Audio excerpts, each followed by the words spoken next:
Hi, this is Vijay Adityan. Today in this video, I'm going to talk about scope of the right to life and personal liberty. This comes under the Article 21. So before going deep into the concept, let me give an overview. So this article secures two rights, right to life and right to personal liberty. Actually what it says, no person shall be deprived of his life or personal liberty except according to procedure established by law. So each and everyone in India has their own rights and has their own freedom, but it has some boundaries and it has some procedures. It is established in the year 1950. So it is applicable for everyone, even for a foreigner. So this right to life is considered to be the most fundamental rights of all the rights. According to Supreme Court, it is called as the heart of fundamental right. So without this fundamental right, without this right to life, all the fundamental rights what we have in Indian Constitution should go absolute meaningless. So this has its scope, limitless scope. Okay, actually what it embodies. Each and every person in India should lead a very good life. They must be given opportunities to make the life better. At the same time, their life should be fruitful. This includes that the human should live with dignity.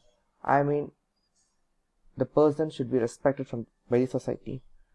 At the same time, it also includes the basic needs of humankind. Food, clothing, and shelter. At the same time, we are free to give our own expression like writing, reading, or expressing oneself to others.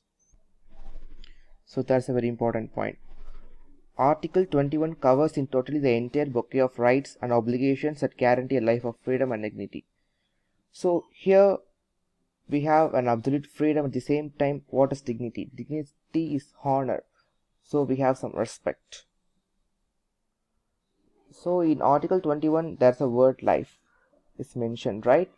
It signifies more, like right to live with human dignity, right to livelihood, right to health, right to live a quality life, right to go to abroad as well, right to privacy, right to shelter, right against custodial debt, and so on.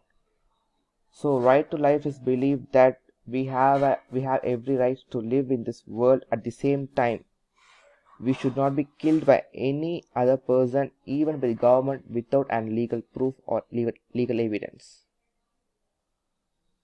So, what is personal liberty? Let me tell you. It is the liberty of an individual to behave as one please except for those restraints imposed by laws. We have some freedom. Liberty means freedom. So we have some freedom, but that should be within the laws or within the procedure what we have. So the concept is the freedom from arbitrary arrest, detention, imprisonment, or all kind of those activities. So this is the exclusive meaning of personal liberty. So there are some important cases which deals with Article 21. So case 1, A.K. Gopalan's case. So in this case, A.K. Gopalan wants to add the term due process of law in Article 21 because it has some advantages. But court refused to add this due process of law in Article 21, 1950. In case 2, Menaka Gandhi refiled the same case, but this time the case goes in favor of Menaka Gandhi and the term due process is added. So why it is added? What are all the advantages? Let me tell you what is due process. Due process of law is a combination of procedure established by law, and procedure should be fair and justiciable. So here is the advantage. Procedure established by law protects individual against an executive action only, but due process of law protects an individual against executive as well as legislative action. So the court declares that the Article 21 must satisfy the requirements under the Article 19 as well. So no one in this world, no one in India deprive the life of someone without any valid reason. Even a government need a valid reason to deprive anyone's lives. So case 3. This was the case filed by Francis in 1981. This case is very simple, the same thing. Any procedure for deprivation of life needs some reason. In case 4, Oliga Tellis, he reiterated the case what was insisted by Francis. So we need some legal reasons to deprive the life of a person. Then case 5. This case was filed by Unnikrishnan versus the state of Andhra Pradesh in 1993. So what it says? It upheld the expanded interpretation of right to life. So the court gave the list of rights that comes under Article 21. They are right to privacy, right to go abroad, right to shelter, right to social justice and economic empowerment, right against custodial death, right against delayed execution, right against public hanging, protection of cultural heritage, right to every child to a full development, right to health and medical aid. The important thing is right to education. So after all those cases, all those things added under Article 21, there are few things which has been added. These things have direct and indirect relation with the thing right to life. So the first thing is right to clean environment. This was the case filed by Muril Devera in 1996 versus Union of India AIR. So right to clean environment is a fundamental of every citizen guaranteed under Article 21. The next thing is right to clean drinking water. So this becomes the part of Indian Constitution in 2002. So the next thing comes in this list is M.C. Mehta's case versus Union of India AIR in 1994. He wants to remove, he wants to close all the industries in and around Taj Mahal because it has been polluting the marble. So Supreme Court ordered to remove all those industries around the Taj Mahal because the pollution was affecting the marble of Taj Mahal, which in turn changed the color from white to yellow. The next thing is protection of life of children.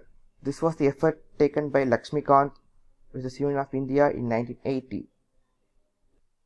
So after this effort, the child labor was drastically reduced.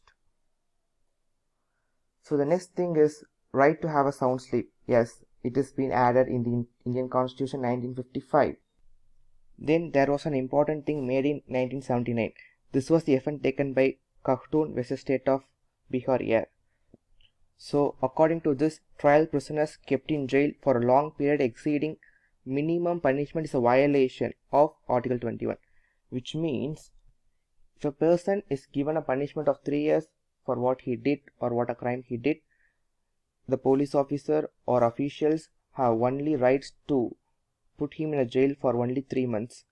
If he deserves more, he should be produced in a court. Without the knowledge of court, the police officers or higher officials don't have rights to put him in a jail, which is a violation. So after this, Sunil Patre in 1978 filed a case versus Delhi Administration AIR. So in this case, solitary confinement violates the fundamental rights guaranteed by Article 21, which is the same as the Khatoon case. So next, Oliga Tellis. So here he been suggesting that right to life include right to livelihood. So which has been accepted by Supreme Court and it has been passed. So the next thing is right to shelter, which is been published in 1990. So this was the effort taken by the Shanister Builders versus Narayanan Kimil Thome. So it sweeps the right to decent food, the right to clothing and right to decent environment, which means the basic needs of mankind, food, clothing and shelter. The next thing is right to health. Every citizen in India have the rights to be in good clean environment, to be in good health and to lead a very good life. So this was the effort taken by Vincent in 1987. So this held that a healthy body is a very good foundation of all human activities. The next thing is in 1989. This is right to medical care. This was the effort taken by Premanand. This specially clarifies that the preservation of life is very important, This was the situation what we are facing now. So even the economy is secondary. The important thing is life of a human being. The next thing is right to education. This was in 1992. This was filed by Mohini Jain versus State of Karnataka. This tells that education is a right for everyone, every children. So each and every children in India should be given an education. So the right to education flows directly from the right of life. So what we are trying to say is right to life and personal liberty is a complete freedom of human being in India, but these have some procedures and boundaries. So within that procedures and within that boundaries, everything is fine. But if we cross that boundary, then it will be like we are crossing the limit which is given to ourselves. So we are violating the freedom what given to ourselves. This is not good. So we must keep everything within the boundary. So we must obey the law. We should keep everything within the procedure what is established by the law. So it become living reality if the state organs attach importance to the liberty and freedom of the people.